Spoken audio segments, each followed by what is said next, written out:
Good afternoon, everyone. Welcome to IGTV. My name is Joe Kincannon, and we've got a legal review today with Andrew Tallmer from the Concord Law School of Kaplan University. Andrew has been discussing constitutional law issues for many years. He's an attorney, formerly of the NYPD Legal Bureau. Let's welcome him onto the program. Hey, Andrew, how are you? Hello, Joe. Hello, everybody. All right, so Andrew, let me give you just a little background and the people who are watching today, why I asked you to come on to the program today. Recently, a case came up in the Supreme Court of California versus Gregory Diaz in Ventura County, and I'm actually looking at the case right now.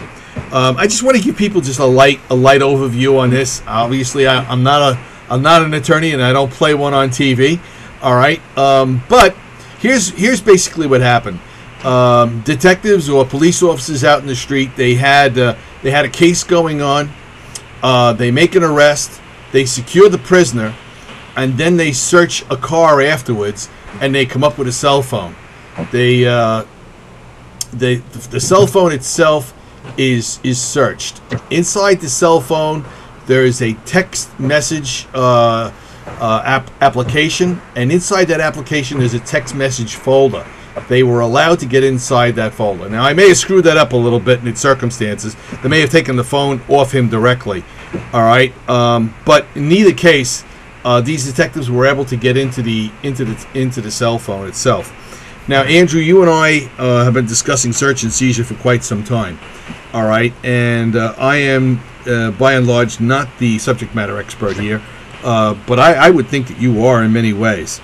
All right, why don't you give our listeners a little review? All right, the history lesson here. All right, and start off with Belton and lead them through. Okay. Now, let me very briefly review the subject area. We're talking about the Fourth Amendment to the Constitution, which prohibits unreasonable searches and seizures. And the Supreme Court has said many times that searches and seizures without warrants are presumptively invalid. Need a search warrant for a search, need an arrest warrant for an arrest. However, over the many years of our history, the Supreme Court has carved out a number of exceptions to this rule, because the court has ruled that the search is reasonable even without a warrant. One such exception is called the search incident to arrest. This doctrine was established by the Supreme Court in the 1960s in a case called Chimel versus California, where the court said where the police make a lawful arrest of a person, they can search not just the person of the arrestee, without, of course, an arrest warrant, but also his lungible area, that is, the area from which he could have thrown a weapon or hidden contraband at the point of the arrest. The issue in Diaz is whether the recovery of the cell phone incident to arrest was lawful, and if so, was the further discovery of the contents of the text messages lawful. The Supreme Court of California answered yes as to both. The reason why the recovery was lawful is because Diaz was arrested and the device was found on his person. The defense attorney tried to argue that all the police had the right to do was to take the device, but not to actually look through it. That is, that the police would need a separate search warrant to look through the contents of the electronic device. The Supreme Court of California rejected that argument, holding that as long as the police were lawfully in possession, and there was a chance of power running out and chances of messages or information being destroyed, once the police gain lawful possession, they also have the legal right to look through the contents of the device, and of course any evidence they found inside would be covered under the plain view rule, that is, the text messages, to the extent they were incriminatory, would be admissible in court. I would like to note that we do have other jurisdictions agreeing with the Supreme Court of California. In United States versus Murphy, a case decided on January 15th of 2009, the Fourth Circuit, which covers North Carolina, Maryland, and Virginia, and a few other states agreed that police can search a cell phone incident to arrest, can look at the contents of a cell phone, including messages and whatnot. And so we have at least, and the Seventh Circuit has also issued an opinion.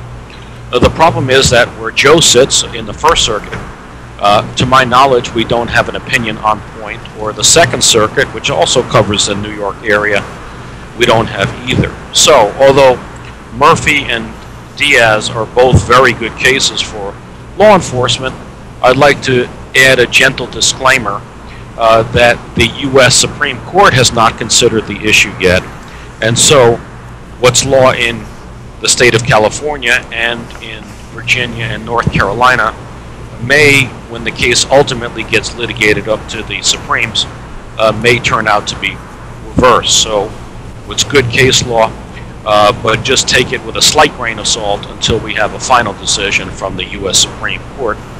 You see, among the federal circuits there can be disagreement, and although what the Fourth Circuit says controls, for example, what happens in North Carolina courts, it doesn't control what happens in federal court in New York.